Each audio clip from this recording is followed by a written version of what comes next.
श्री स्वामी समर्थ मित्रांनो, तुम्हाला माहीत आहे का, संध्याकाळी दारात लावलेला एक छोटासा दीपक मनुष्याच्या जीवनातील दारिद्र्य, संकटे आणि अंधकार दूर करू शकतो.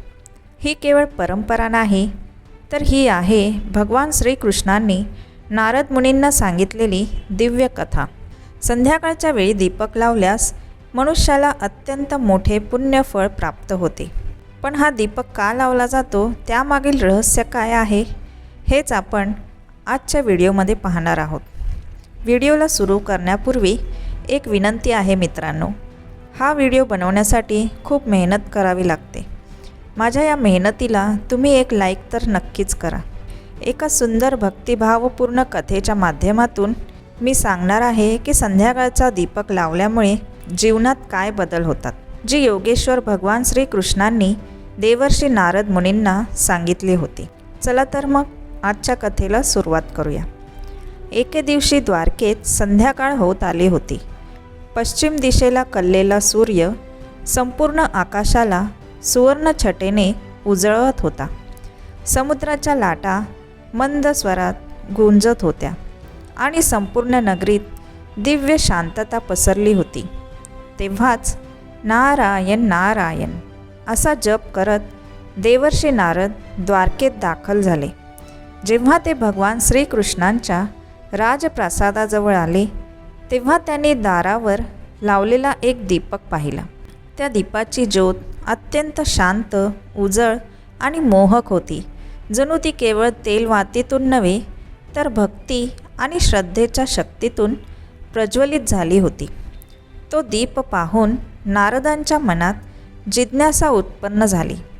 ते श्रीकृष्णांकडे गेले, चरणी नतमस्तक झाले आणि म्हणाले, हे द्वारकाधीश, संध्याकाळी आपल्या दारावर लावल्या जाणाऱ्या या दीपकाचे रहस्य काय आहे? ही परंपरा का पाळली जाते आणि संध्यादीप लावणाऱ्या भक्ताला कोणते फळ प्राप्त होते?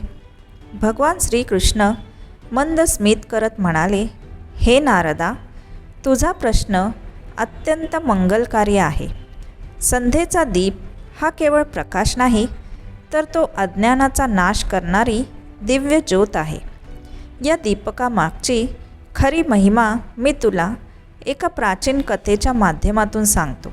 खूप वर्षांपूर्वी अयोध्या नगरी धर्म, सत्य आणि मर्यादेने उजळलेली होती. त्या पवित्र नगरीत माधव नावाचा एक विद्वान ब्राह्मण राहत होता. तो वेद, उपनिषदे, स्मृती, आरण्यके आणि ब्रह्मसूत्रांचा महान अभ्यासक होता.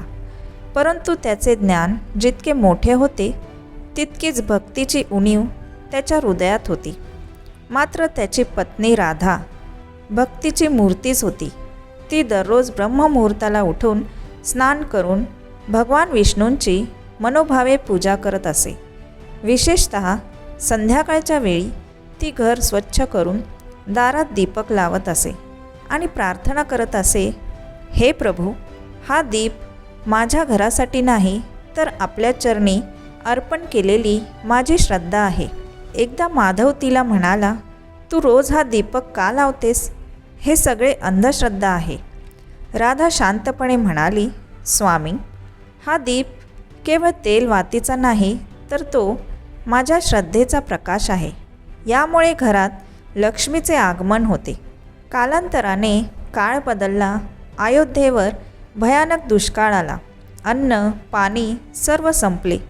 पण तरीही राधाने संध्याकाळचा दीप लावणे सोडले नाही. ती म्हणाली, हा दीप माझ्या विश्वासापेक्षा लहान असू शकतो, पण त्याचा प्रकाश फार मोठा आहे. एका अंधाऱ्या रात्री त्या दीपाची ज्योत अचानक उजळली आणि तेव्हाच देवी महालक्ष्मी स्वतः द्वारावर प्रकट झाल्या. त्या म्हणाल्या, बेटा राधा, तुझ्या अखंड श्रद्धेमुळे मी स्वतः तुझ्या घरी आले आहे. कठीणात कठीण काळातसुद्धा तू आपल्या नियमाला सोडले नाहीस. जेव्हा संपूर्ण जग भय आणि भुकेने थरथरत होते, तेव्हाही तू दीपाची ज्योत विझू दिली नाहीस. तुझा हा दीप फक्त तुझ्या घरालाच नव्हे, तर संपूर्ण सृष्टीला प्रकाश देतो आहे. मग तुला कोणता वर हवा आहे? देवीचे हे वचन ऐकताच राधाने हात जोडले आणि विनम्रपणे म्हणाली, हे माता, मला ना धन हवे, न वैभव, न रत्ने. मला फक्त एवढेच वरदान द्या की माझ्या घरचा दीपक कधीही विझू नये. ही ज्योत सदैव आपल्या चरणांशी प्रज्वलित राहो. माझ्या कुळात नेहमी धर्म, शांती आणि सुख नांदो आणि कोणत्याही युगात माझे वंशज या दीपाची महिमा विसरू नयेत. राधाची ही विनंती ऐकून माता लक्ष्मीच्या मुखावर मंद मधुर स्मित उमटले. नेत्रात मातृत्वाची कोमलता आणि करुणेचा अथांग सागर भरून आला. मातेने आपला उज्ज्वल हात राधाच्या मस्तकी ठेवत म्हणले, तथास्तु पुत्री, तुझ्या घरात सदैव प्रकाश नांदेल. हा दीप कधीही विझणार नाही. जो कोणी संध्याकाळी श्रद्धा व भक्तीने दीप प्रज्वलित करील त्याच्या जीवनातून दारिद्र्य, रोग आणि भय नष्ट होतील. त्याच्या घरी माझा स्थायी वास राहील आणि देवताही स्वतः त्याचे रक्षण करतील. हा दीप केवळ तेलाचा नसून श्रद्धेचे प्रतीक आहे. जो तो सच्च्या भावाने पेटविल त्याचे जीवन प्रकाशमय होईल.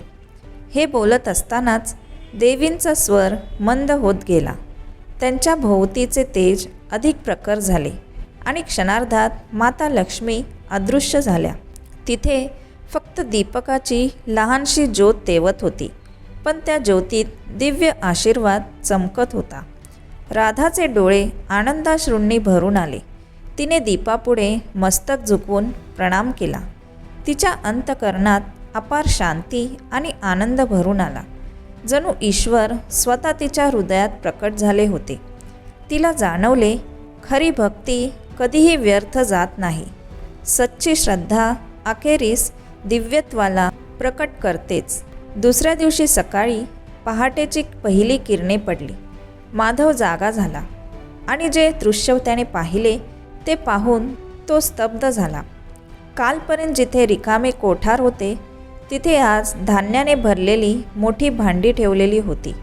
तांदूळ, गहू, फळे, भाजीपाला सर्व काही विपुल प्रमाणात होते. अंगणात सुगंध फुले दरवळत होती. जणू वसंत ऋतूच अवतरला होता.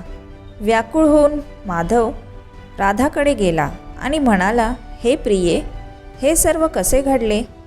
कालपर्यंत आपल्याकडे एक दाणाही नव्हता. राधा शांत स्मित करत म्हणाली, स्वामी, हे कोणत्याही मनुष्याचे कार्य नाही.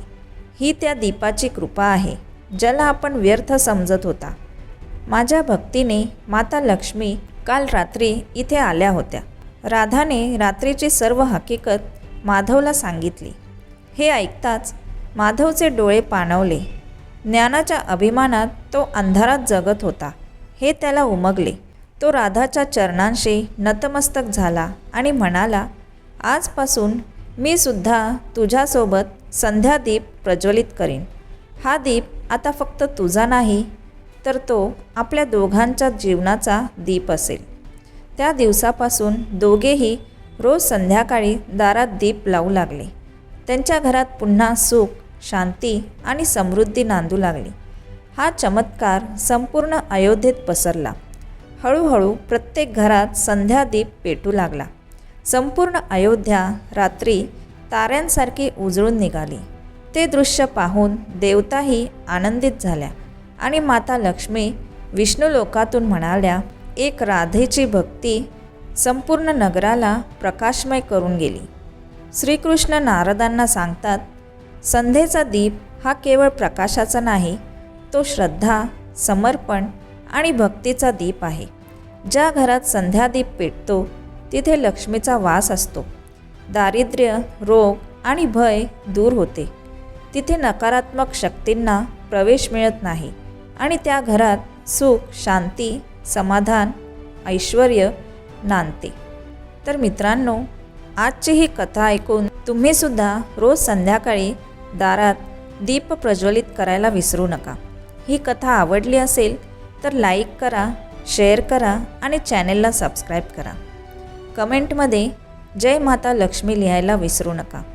पुन्हा एकदा भेटूया अशाच एका नवीन कथेसह. तोपर्यंत स्वस्त राहा आणि मस्त जगा. थँक्यू.